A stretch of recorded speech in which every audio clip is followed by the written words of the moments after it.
Hello dear students, अस्सलाम वालेकुम। कैसे हैं आप? आज हमारा लेक्चर है 1.3 चैप्टर 1 का तीसरा लेक्चर। टॉपिक है हमारे पास फिजिकल क्वांटिटीज। फिजिक्स में या साइंस में बुनियादी बात होती हैं क्वांटिटीज, जिनका नाम लें, जिनको मैयर करें। तो इसीलिए सबसे पहले इनको डिफाइन किया जाता है। क्या है ये? These are the quantities which can be measured accurately. ऐसी चीज़ें जिनको हम सही तरीके से मैयर कर सकें। मिसाल के तौर पर मास, लेंथ, टाइम वगैरह बहुत सारी क्वांटिटीज़ हैं, आगे आप पढ़ेंगे। हमें पता है कि ये चीज़ कितने ग्राम है, कितने किलोग्राम है, ये चीज़ कितनी, इसकी दीवार की हाइट कितनी है, बंदे की हाइट कितनी है, फासला कितना है। तो फासले जो हैं, जिनको हम लेंथ कहते हैं, नाम इनके बदलते जाएंगे। कहीं ये विड्थ हो जाएगा, कहीं ये हाइट हो जाएगा। बुनियादी तौर पे रहेगी लेंथ, यूनिट उसका क्वांटिटी लेंथ। टाइम, मेरी उम्र कितनी है, मुझे यहाँ आए हुए कितना टाइम गुजर गया है, सूरज तलू हुए कितना वक्त हो गया है, दुनिया को बने हुए कितना वक्त हो गया है। ये जो वक्त है, ये तीन चीज़ें कभी भी इंसान इनसे बेखबर नहीं रहा। किसी भी बच्चे को भी कह दें भी आप ये पत्थर उठा सकते हैं, वो कहेगा नहीं भैया नहीं उठा सकता। ये उठा सकते हैं, हाँ जी ये उठा सकता हूँ। तो वो कहाँ से अंदाज़ा लगाता है? ये है उसका मैथ्स। इसी तरह फासला है, पता चल जाता है। मैं कहता हूँ जी मैं 5 मिनट में मुल्तान पहुँच जाऊँगा, तो आप हंसेंगे क्या मतलब है 5 मिनट में मुल्तान? मुझे तो बहुत ज़्यादा फासला है।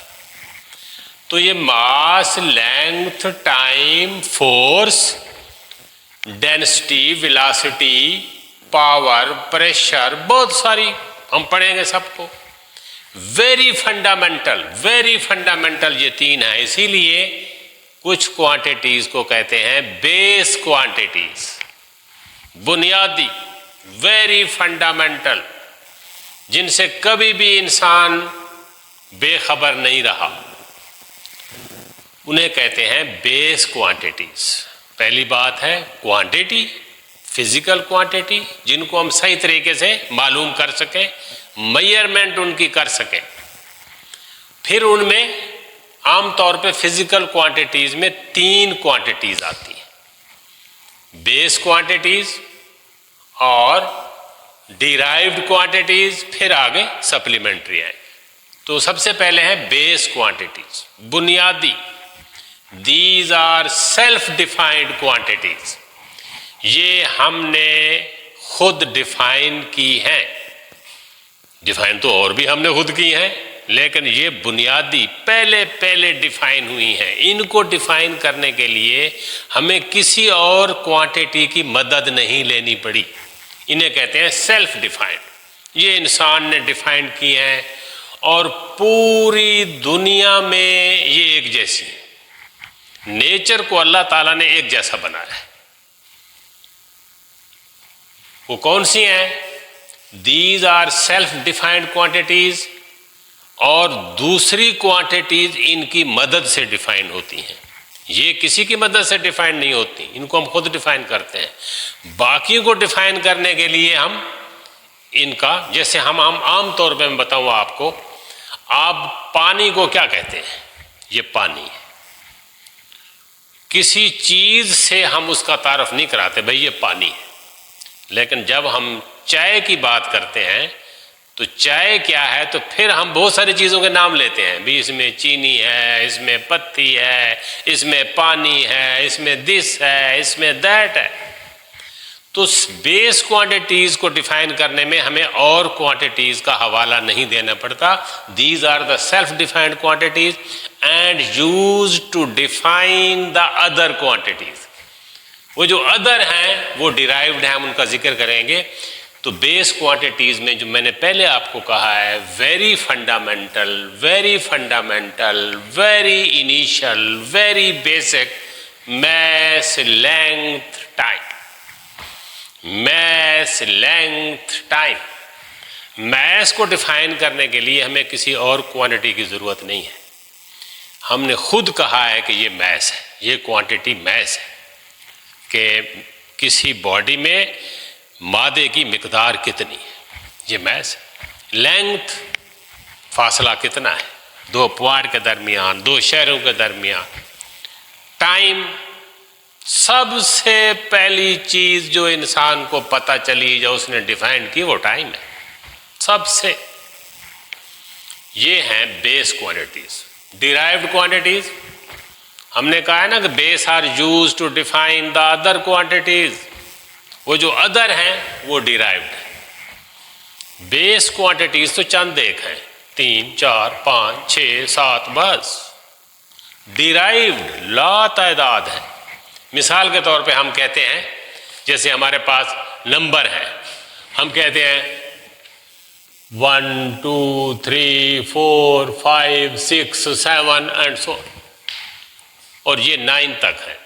0 कर लें तो कुल 10 नंबर हैं, लेकिन बाकी दुनिया जहान के सारे नंबर इन्हीं से डिफाइन होते हैं। जैसे ABC है, ABCD, ये कितने हैं? चंद एक लफ्ज हैं, लेकिन दुनिया जहान की किताबें भरी पड़ी हैं इन्हीं की मदद से। इसीलिए बेस यूनिट्स बहुत थोड़े, 3, 4, 5, 6, 7। डिराइव्ड नंबर ऑफ ला तादाद, अनकाउंटेबल, नहीं गिना जा सकता उनको। These are the quantities which are defined in terms of base quantities, base quantities, जिनको बेस क्वांटिटीज की मदद से डिफाइन किया जाता है। फोर्स, अब फोर्स को जब आप डिफाइन करेंगे तो आपको लिखना पड़ेगा F = ma, मैयर करने। फोर्स के मैयरमेंट के लिए बाकी क्वांटिटीज आ जाती हैं, वर्क, पावर, प्रेशर वगैरह बहुत सारे। What is physical quantity? कितनी सादा बात है, ऐसी क्वांटिटी जिसको हम मैयर कर सकते हैं। What is base? Self defined. What is derived? Defined in terms of base, with the help of base. 2, 3, 4 example आपके सामने होनी चाहिए। अब है यूनिट, जबरदस्त। काफी अरसा तक तो मैं देखता रहा यूनिट होता क्या है। काफी अरसा तक मैं यूनिट को डिफाइन करने के चक्कर में रहा कि व्हाट इज यूनिट। यूनिट बजाते खुद क्या चीज है, हम इसको कैसे बयान करें? Self defined fix amount of quantity, self defined fix amount of quantity, self defined fix amount of quantity called unit. It is used as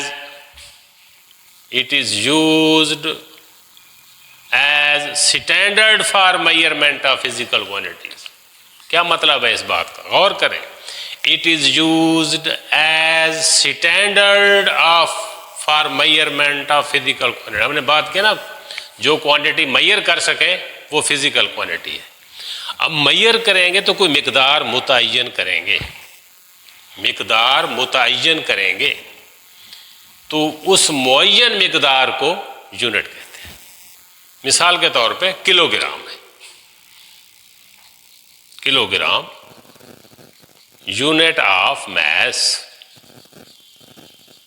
क्या बात है, नेचर ने कोई तफरीक नहीं रखी, कोई तफरीक नहीं रखी कुदरत ने।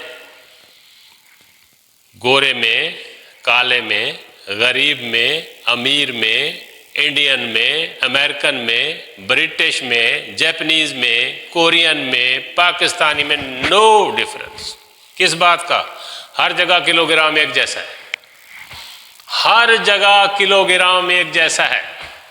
इवन के चांद पे भी चले जाएं किलोग्राम एक जैसा है, मरीख पे चले जाएं किलोग्राम एक जैसा है, हर जगह। इसी तरह लेंथ का यूनिट मीटर, हम आगे आपको टेबल देते हैं छोटी सी। तो self defined amount of quantity is called unit. Units का एक सिस्टम बनाया गया, वो भी सेम, नाम भी ऐसे है, international system of units. International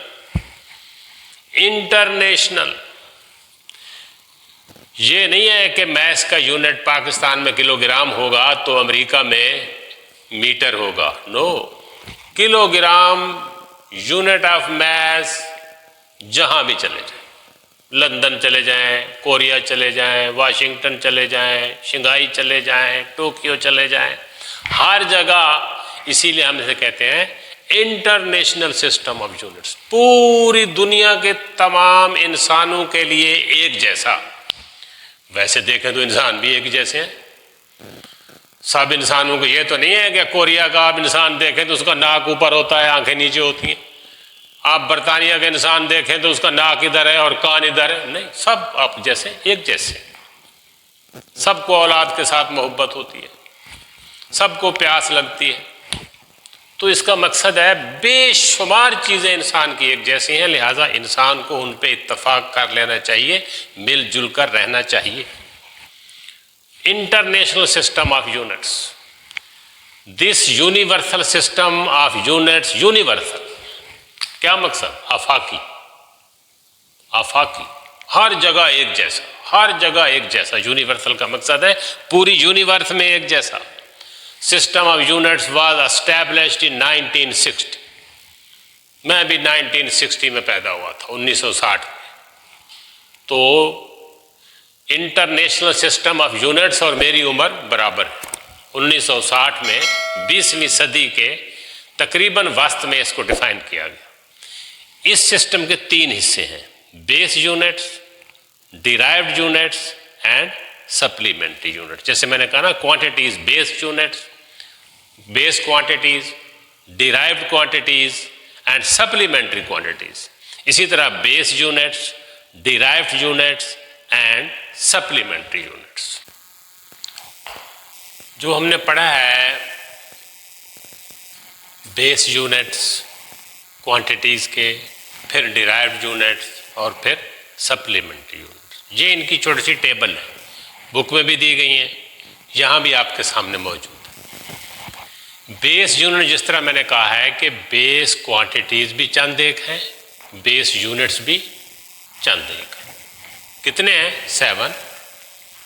length, mass, time, electric current, temperature, thermodynamic temperature भी कहते हैं इसको, intensity of light and amount of substance. ज़्यादातर इस्तेमाल होने वाले यही, लेंथ, मास, टाइम।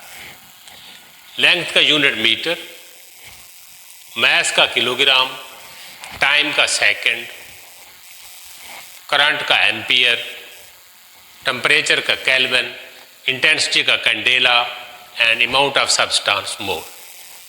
सिंबल में आप देखें मीटर को, यहाँ भी स्मॉल एम है, स्मॉल के है, स्मॉल लेटर में है, एम्पियर, केल्विन, पूरा नाम लिखेंगे यूनिट का तो सब स्मॉल लेटर में है। जब सिंबल में आएंगे तो सिंबल भी स्मॉल है, लेकिन यहाँ आप देखें सिंबल बड़े हो जाते हैं, कैपिटल ए है। क्यों? Ampere is a name of scientist, इसीलिए यहाँ ए बड़ा है, के बड़ा है, फिर सी डी छोटा है, मोल भी छोटा। तो इसमें नाम आए हैं, उनमें हमने कैपिटल लेटर लिख दिया। ये चीज़ जहन में रखें, ये एक साइंटिफिक नोटेशन कहते हैं इसको, कि चीज़ों को लिखना कैसे है, और इसमें कोई बड़ी बात नहीं है। डिराइव्ड यूनिट्स, ये डिराइव्ड क्वांटिटीज़ हैं, जहाँ हमने 1 2 3 4 5 लिखी हैं टोटल, लेकिन नंबर ऑफ, लातादाद, uncountable. Unit force newton, joule, watt, pascal, coulomb, ये सब नेम है साइंटिस्ट के। इसीलिए देखें सिंबल में सब बड़े आ गए, ये सब नेम है साइंटिस्ट। ये डिफाइन कैसे हुए? ये देखें, फोर्स कहाँ से डिफाइन हुई है? किलोग्राम, मीटर, टाइम, यानी मैस से, लेंथ से और टाइम से। जॉल देखें, length, mass and time. Power, length, mass and time. Pressure, length, mass, length and time. ये एम्पियर, सेकंड। तो ये सारे बेस यूनिट्स हैं। इनकी मदद से आप जितने चाहें डिफाइन कर सकते हैं। फिर है सप्लीमेंट्री यूनिट्स। ये ऐसे यूनिट्स हैं ना बेस में आते हैं ना डिराइव्ड में, बाय नेचर इन्हें होना किस में चाहिए, बेस में, क्योंकि हम खुद डिफाइन कर रहे हैं उनको, खुद डिफाइन, लेकिन अलग से लिख रहे हैं। शायद ये भी कुछ वक्त के बाद ये भी कहाँ आ जाए, बेस में आ जाए, बेस में आ जाए। ये ज़बरदस्त है, ये एंगल है, प्लेन एंगल, इसका यूनिट रेडियन, सिंबल इसका रेड समाल में, सॉलिड एंगल स्टीरेडियन इसका यूनिट है, और एस आर दोनों समाल के अंदर आ जाते हैं। तो आज हमने जो कुछ पढ़ा है फिजिकल क्वांटिटीज, देखने में बहुत कम पढ़ा है, इसीलिए कि आप जहन में इसको बिठा सकें। Physical quantities, base quantities, derived quantities and supplementary quantities and their units, इतनी बात हमने आज पढ़ी है, इसको जहन में रखें। कल हम इसको मज़ीद थोड़ा सा इसके डिफ़ाइन करेंगे। प्लेन एंगल होता क्या है, सॉलिड एंगल होता क्या है, ये बड़ी अहम बात है। अगर आप सॉलिड एंगल, प्लेन एंगल को समझ गए तो ये बड़ी बात है। हमने तो उस वक्त इसको समझना शुरू किया था जब हमने यूनिवर्सिटी पढ़ के पढ़ाना शुरू किया था। यू आर लक्की अगर आपको ये बातें समझ आ जाएंगी, और कोशिश होगी कि आपको आसानी से समझ आ जाए। अल्लाह ने के बाद